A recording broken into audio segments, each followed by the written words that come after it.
Good afternoon, everyone. Welcome back to another edition of Dojo Live. I am Tulio Siragusa, broadcasting from Southern California. Today, I'm joined by my co-hosts Kim Lantis in Hermosillo, Mexico, and Carlos Ponce in Cuernavaca, Mexico. And our guest today is Patrick Burns, who is the co-founder at Commons. Hi, Patrick. Welcome to the show. Thank you. Patrick, you're just a little north of me there in Los Angeles. We're looking forward to speaking with you about something really important that I think a lot of people have struggled with, especially this past year due to the pandemic, with everybody working remotely. The idea of the water cooler and chit chatting and meeting up with someone is it just doesn't exist, right? But there's got to be a way to do it, and I think that's what we're going to learn today. So we're looking forward to that. But before we introduce the show, let's get to know you a little bit. If you could be so kind, Patrick, to introduce yourself to the audience, that'd be great. Thank you. Of course. Thanks, Tulio. And thank you all for having me. I'm so excited to be here. Something that I enjoy talking about very, very much, as you will probably see. So I'm Patrick. I'm co-founder of Commons. And my background is as a product leader, mostly at consumer tech companies. So I've spent some time at Google, Snap, and Amazon, as well as a few startups, including my own.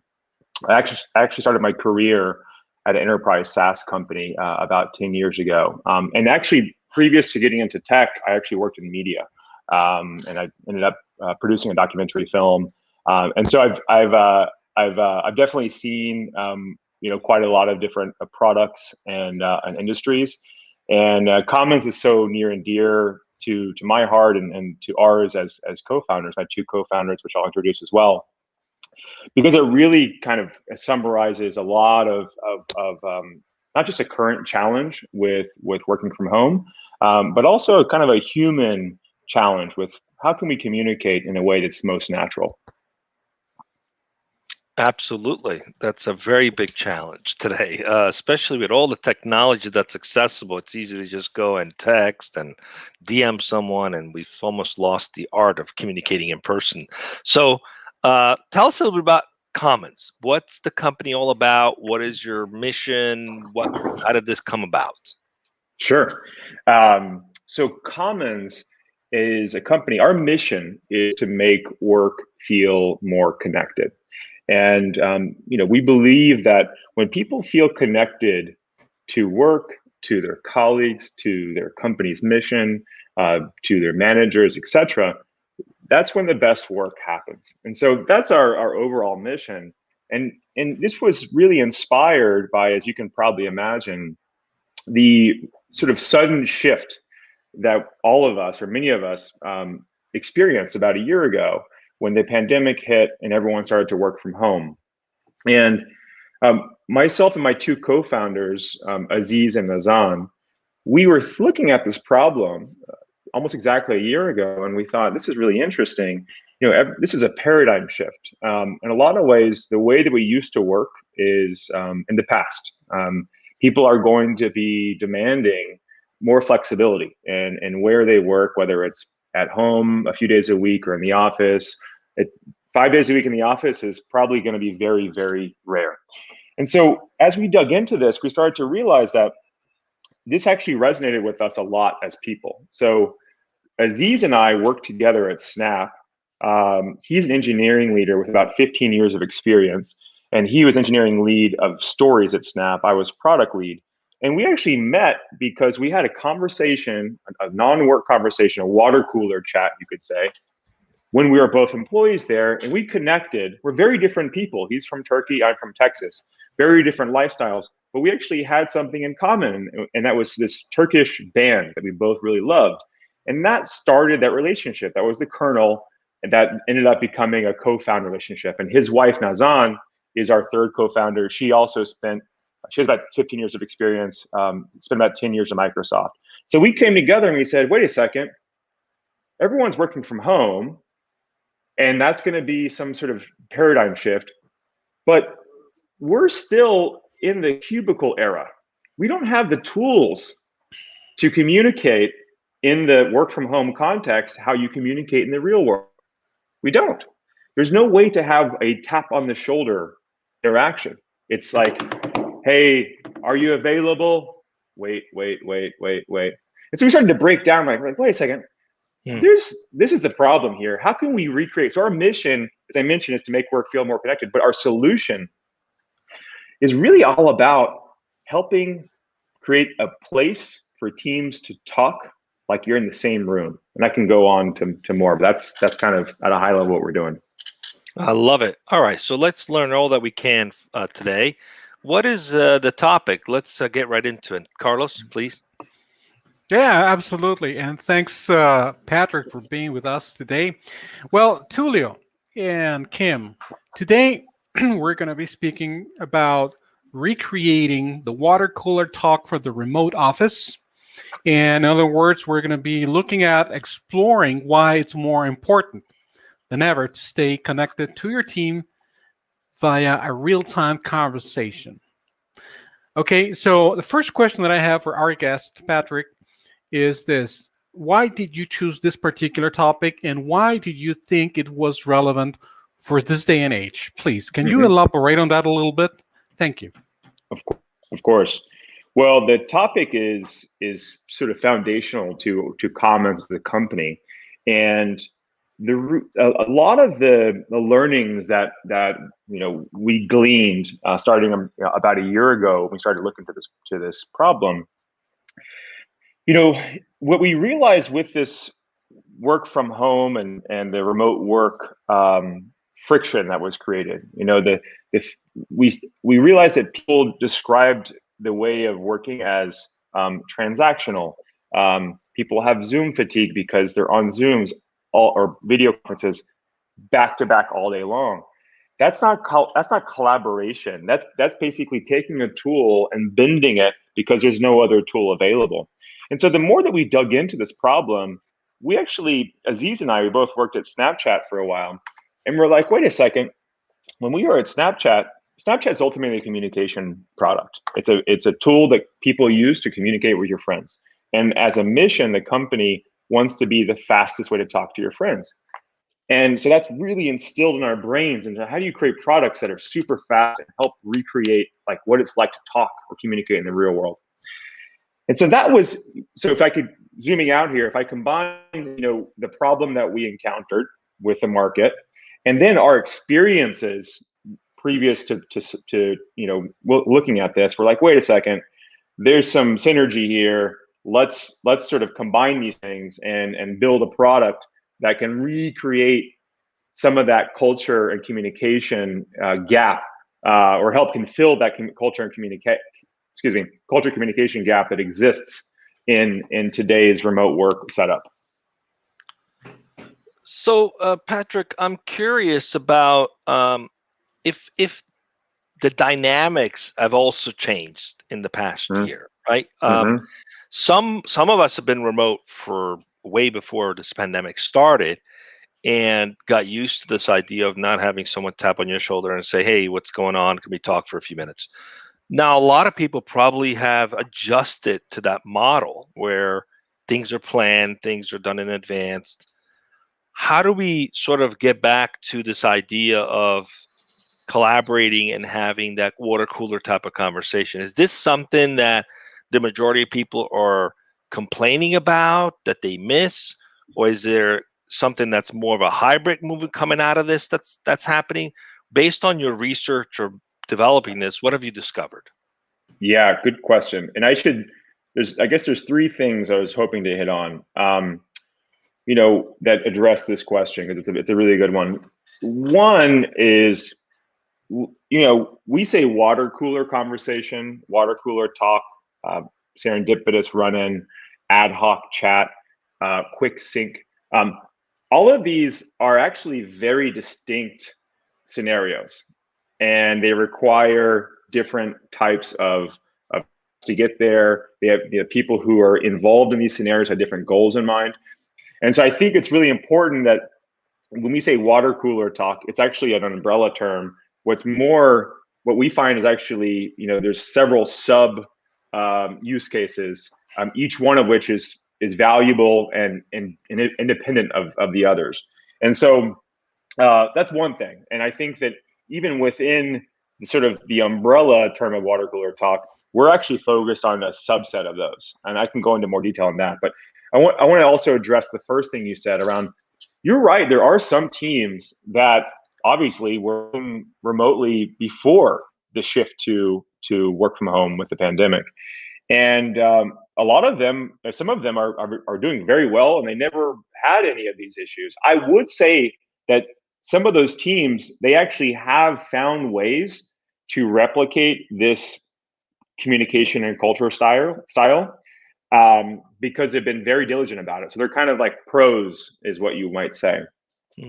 But we fundamentally believe that if you rewind several years, I don't know if many people in the audience use Slack, but when Slack first addressed the market, people used email, and their goal was to kill email. And that was very challenging at first because people use email for everything, and they didn't think there's any better way to do things than email. And all of a sudden Slack comes along, and it's like, wait a second, this is way better than email. And so in a similar way, we're hoping to build a product that becomes so obvious that it's a better way of interacting with your team. You can get things done faster. You can resolve questions and problems before they arise. And then most importantly, you feel more connected to your teammates. So in that line, first of all, thank you for being here, Patrick. And I apologize. I was having internet issues. So how does Commons work? What does that interaction look like? Yeah, good question.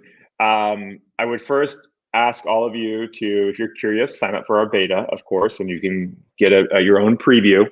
But I'll tell you how it works conceptually, and then I'll tell you how it works at a product, like more specific product level.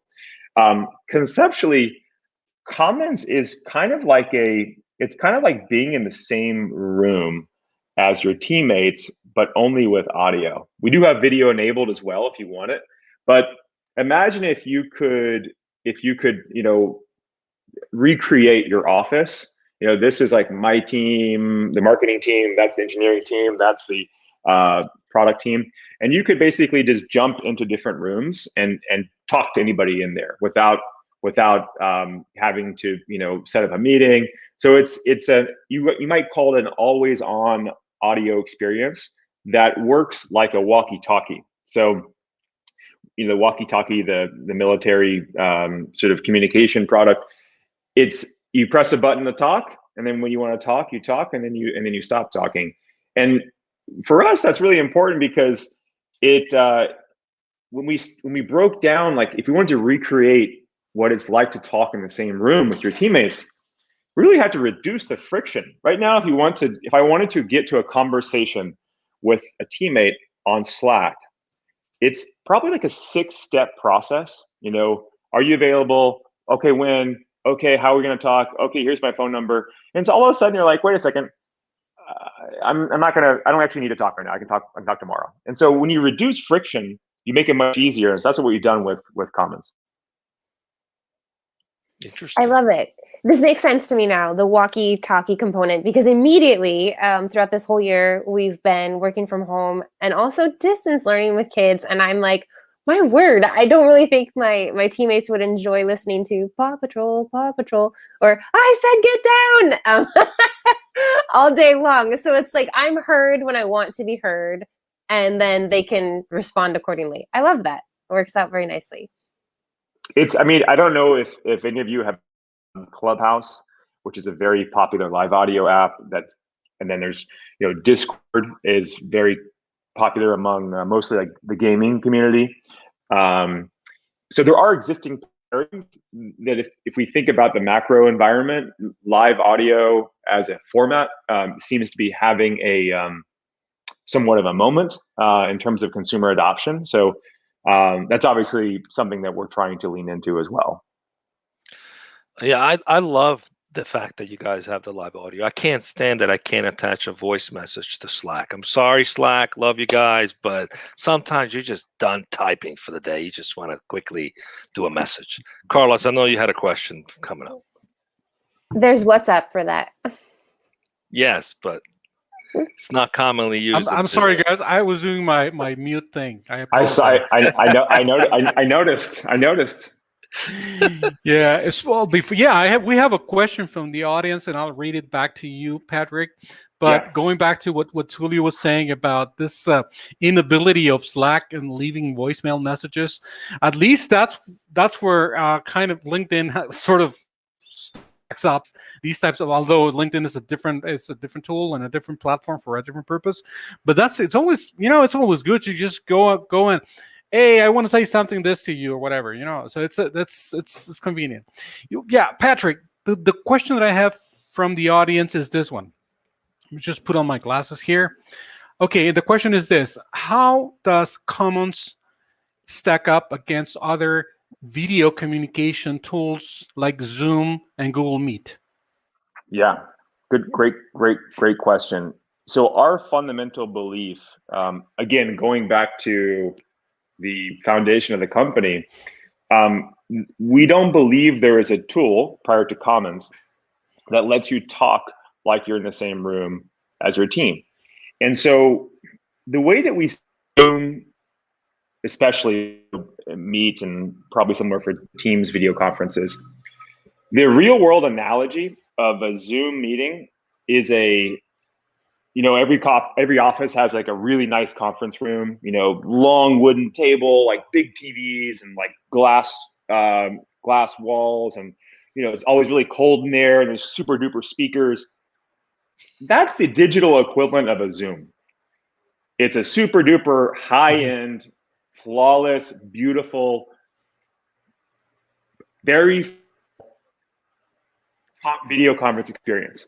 Now, in those offices, the idea of spending your entire day with your team in that super duper formal conference room is very strange, but that people are using Zoom today. And so the way that we think about it is, for your internal team communication, especially when I say team, I mean, less than 50 people usually for most teams.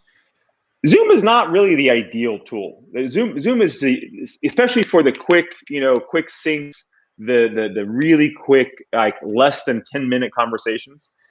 And so we think Zoom is a great tool for these, any external meeting you have, any like presentation, any company-wide big formal thing.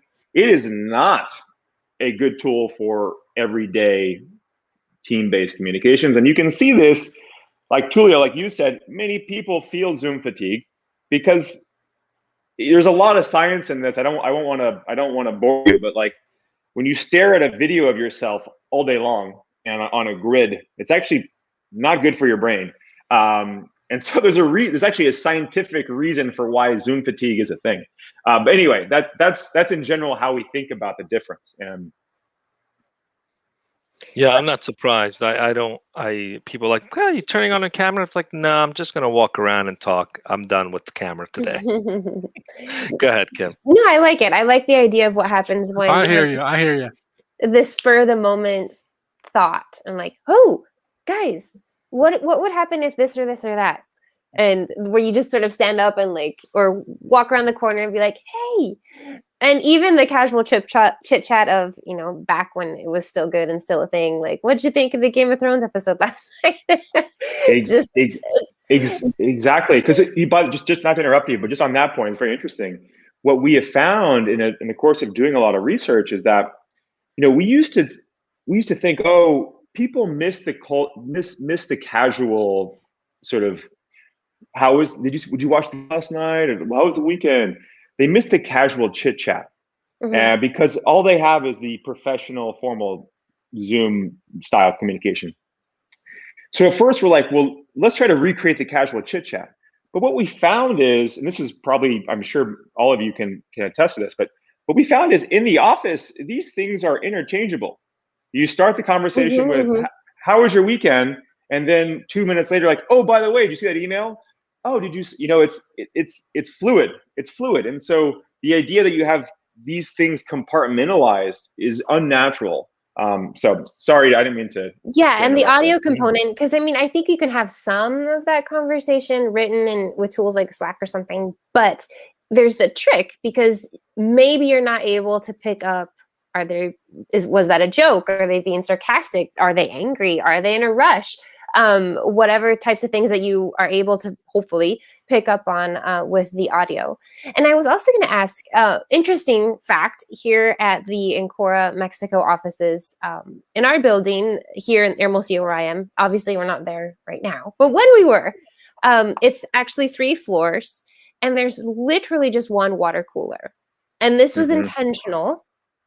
Because what it allows for us to do is bump into and interact with people that you might not otherwise be interacting with, right? Who, I'm on the sales team and you're a developer. I work, with people development and you're in sales. So maybe professionally our paths aren't crossing that often, but we can, see a face, get to know each other and make a connection with people outside of our immediate teams. So you mentioned Commons, being geared more toward teams, but is there also an ability for a company to have like a common area? Like, how does that work? Exactly. You're basically describing our longer term roadmap in some ways for exactly the reasons that you described. When I was at Google has the same idea. The way the building is designed is to maximize interaction between people who don't typically interact. So hallways are a certain width, and micro kitchens are in certain areas of the room for exactly that kind of reason. And that's back to my previous point about water cooler is an umbrella term, and there's actually like several sub scenarios within it. That was what we call like the casual run-in with another team member who might not be on your immediate team. That is very interesting. It's very helpful, especially for new employees. It helps you understand and get knowledge that you wouldn't get otherwise. We will get there. That's a somewhat different problem than we're currently solving. But you're right. When your whole entire company is on Commons, it makes it very simple to do these quick, oh, you're available for 5 minutes. It basically is recreating the way that Aziz and I, my co-founder, met, which is that we walked back from lunch and we happened to be like walking together. So these are extremely critical conversations. Mm-hmm. Or even talking about lunch, I was going to bring that up. The ability, like I'm sitting here at home, I'm having lunch. Let's see who's in the lunchroom and let's strike up a conversation. Exactly. And then this just goes back to the inability to do these things quickly is what leads a lot of people to feel like they're kind of trapped in the Zoom grid all day. And then they're trapped in the Slack, river of communication all day. And they just miss this like natural free flowing way of conversing with their teammates. I have some usability design question, but after Carlos. Yes, please. I'll take advantage of this moment in which I am not on mute, for the record. Patrick, I have this is regarding let's say okay, let me put it this way. I like the comparison you did with this on one side, this fancy meeting place or meeting room with a big screen and all the all the bells and whistles, and then on the other side of the spectrum, you have the very casual, laid back water cooler, or even the kitchen, so where people just gather, just chit chat. So in that sense, how would you say that could be, or can you mention some of these more casual aspect elements of Commons that would be the equivalent to, let's say, the water itself, or coffee, or a beer, as in Cora, everyone likes beer. Some of us like wine, like me. So what do you say would be the equivalent, the digital equivalent to these elements that are so related to the human element, to the person, to the people? Okay, how would you, I just like to get a glimpse of that, please, if possible. Yeah, I love this. This is so interesting. it's a foundational piece of how we think about our product from a design point of view. We want it to feel exactly like you're describing, casual. And because if you think about it, we believe that teams that communicate well perform well. And we also believe that small talk is big talk. Culture development, just like friendship development, it requires lots of spontaneous interactions over a long period of time. And a lot of these are, it's best when they're casual, off the cuff. So when we think about how do we design an experience in a digital way that can feel liberating, and there's a couple of things that I won't go into too much detail, but a couple of things that we've done. First and foremost is a focus on talking. Normalizing talking in the workplace. What that means is video is optional. What that means is a 2-minute conversation is perfectly normal, because that's how you communicate in the real world. 2-minute conversations. Hey, Tulio. Hey, Carlos. Hey, Cam. So that's one thing, like normalizing, and I can go into multiple layers as to like how that happens, but in general, focusing on speed and focusing on audio. The second thing is layering in a bunch of stuff on the product design when it comes to how it feels. How does it feel to use? How does it feel to use a lot of enterprise software, a lot of communication software? It doesn't feel great. There's like not to just Zoom, but how does it feel to try to invite someone to a Zoom meeting?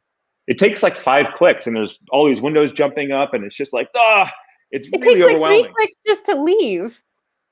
Yeah, exactly. And so we're like, wait a second. Yeah. How can we make this feel? Basically, we want to get the technology out of the way and really just focus on a simple human natural experience to elevate the actual thing we want, which is talking. Yeah, it's too formal, and that's the whole point I wanted to ask about whether the Commons has this feature today or it's something you're planning in the future. As I'm listening here, I'm realizing that what a lot of these platforms lack is the ability to create opportunity for spontaneity, right? And I say opportunity for spontaneity because you don't see the other person where they are. You can't tell if they're on the phone or if they're busy doing something when you're virtual, right? You just don't see that, which you do physically in an office. But what if these platforms had a way for people to share their common interest, and through some AI algorithms actually finds an opportunity when the person's idle and connects them and says, hey, you guys should chat, like the way you would bump into someone literally at the water cooler. Is there thoughts around that? Is that something you guys have explored? Is there an opportunity to go in that direction where you actually can facilitate the bumping into each other and having those conversations? I love it. I'll ask you and Kim if you ever do want to think about joining us. You have very good ideas. So we give tips to guests all the time. We had a company that came on board and they decided to change their product 30 days later. But that's another conversation. No, I'm just curious if that's something you guys have thought of. Yeah, no, it's something to think about all the time. When it comes to breaking down that scenario, there's a couple of things that you need. You need a way to have a passive awareness of, in this case, maybe someone else's interests in something. That's one. And the second thing is you need some sort of interaction to take place, ideally in a casual ad hoc manner. We definitely will get there. We're not quite there yet. We're still in a very limited private beta. But a lot of these things that you're describing are things that we have on our roadmap and are actively looking at. For right now, we have several customers right now, and we're just focused on the core experience. Ken, and the feedback we're getting is Commons is helping my team move faster and collaborate more efficiently. But more importantly, Commons is helping my team feel like a team, something that we've been missing substantially. All right. Well, we could talk for a long time. This is very interesting, but unfortunately, our time has come to an end. But we do have one final question, and that is more along the lines of what this journey's been like for you and your co-founders in creating something that hasn't been done before. You know, it's a big challenge, big opportunity. With it also comes a lot of naysayers that you meet along the way. So what's that journey been like for you guys? I don't want to speak for Aziz and Nazan, but I think they would agree that it's been a blast. I would do this again in a heartbeat. It's such an interesting problem that has so many different dimensions, and you know, it doesn't feel like work. So we're having a blast. Awesome. Well, it's been great to have you as our guest today. We all have to stay in touch and see how you progress and come along. Who knows? Maybe you can make us part of your user base input team. Well, this is the first show for this week. Stay with us, Patrick, as we go off the air for a few minutes. But this is the first show of the week. We have 3 more this week. Carlos, what do we got coming up? We got a full week, Tulio. Yes. Okay. So tomorrow, as you know, it's Wednesday, and we have 2 shows. The first one at 10 a.m. Pacific, and the first one is going to be on the topic of headwinds facing the banking industry with Steve Andrews, the president and CEO of Western Bankers Association. And then at 12 noon Pacific, we're going to be speaking with Sam Brenner, the COO of Boxcast, and the topic is going to be the heart of live streaming, making people part of the experience. And finally, on Thursday, we're going to be speaking with Adam Jackson, the CEO of Brain Trust. So we have a full week ahead. There's lots to recap on the following Monday. So stay tuned for all of these shows, and also, of course, for the recap show on Monday at 12 p.m. Pacific. And I'll see you all there right here on Dojo Live. And of course, thanks, Patrick, for having joined us today, and my fellow teammates as well. Thank you. Thank you. Cheers.